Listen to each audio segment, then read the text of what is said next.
Hey guys, welcome back to the channel. It's just gonna be a quick update video, kind of. Maybe not quick, maybe 10-15 minutes. Just going over the car because I get a bunch of questions on Instagram.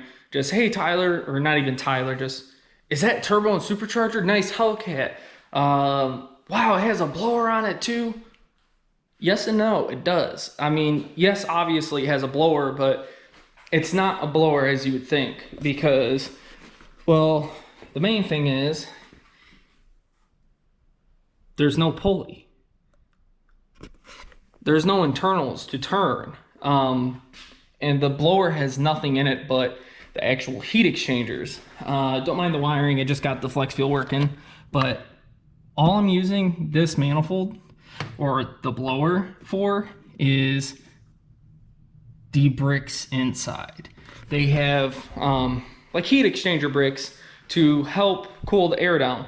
And it was a test to see if it would work, to see how good it would do. And honestly, since I have some data now, I'm surprised.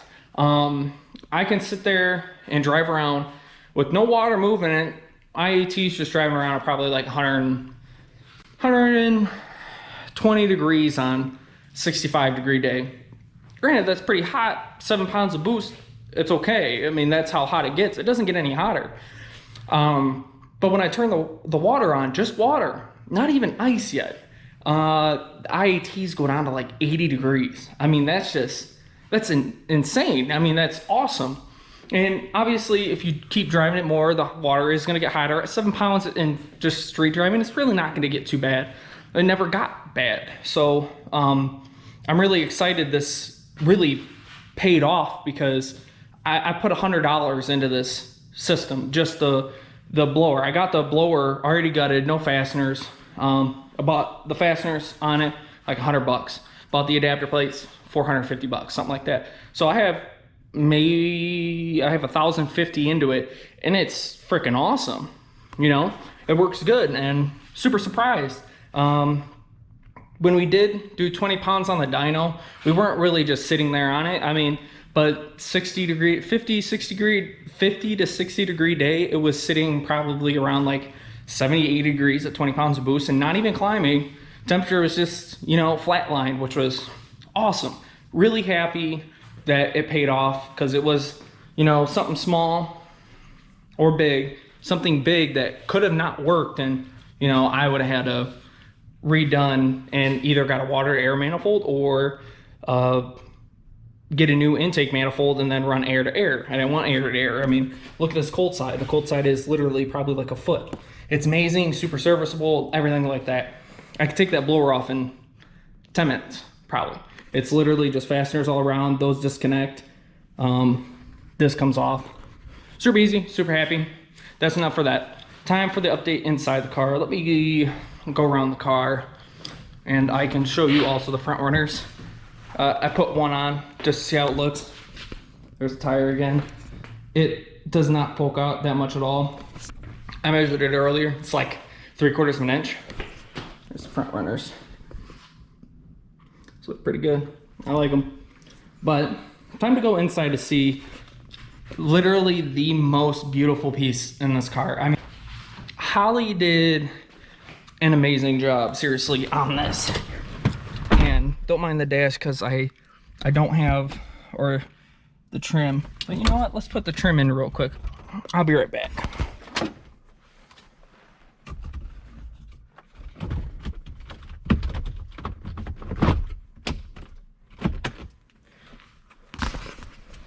All right, so this is honestly the most beautiful piece of the car.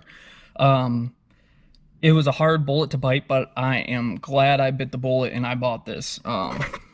So here it is.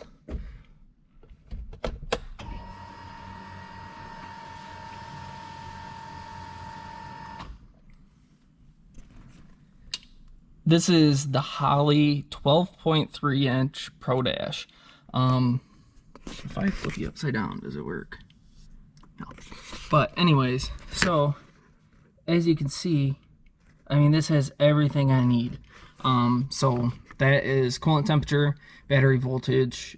This is intake temps.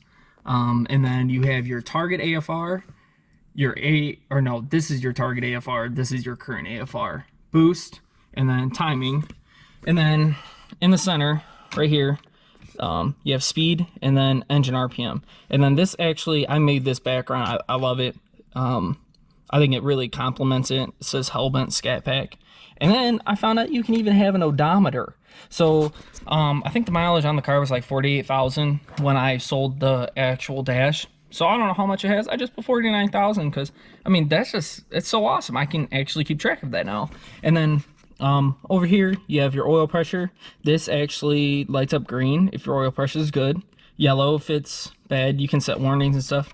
And then this actually triggers the boost map. Let me get in there so you can see what it says.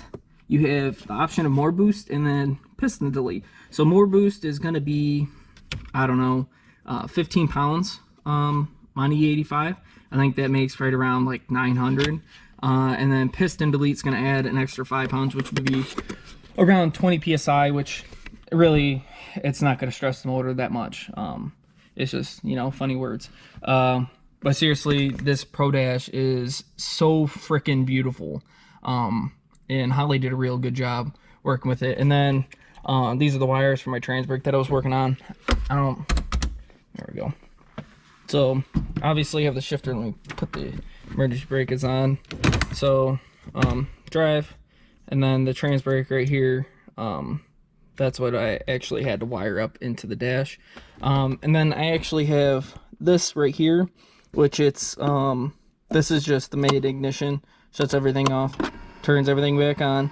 The middle is ECU, and then this one is actually the water pump, which it takes about 6 seconds because it looks for a CAN signal because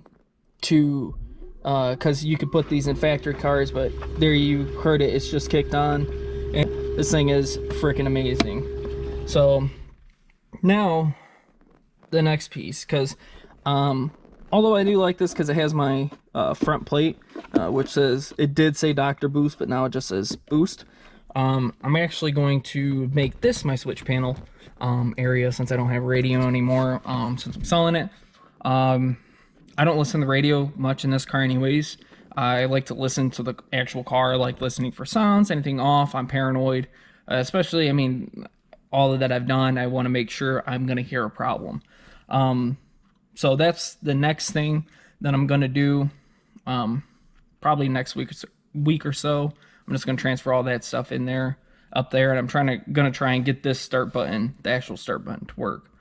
That way it has a key to start the car. But yeah, I mean, that's pretty much it. A car runs. It made right around 900 horsepower, give or take.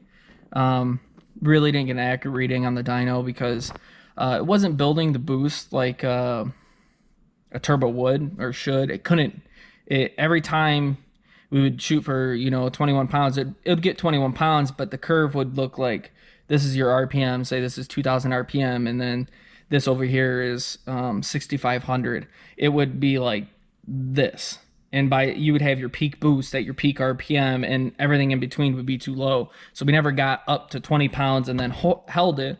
But the curve on the dyno was just, you know, it was going up at a rapid pace. So if we had that 20 pounds, it was probably going to be like right around 1,000. And really, I'm not too hung up on horsepower numbers.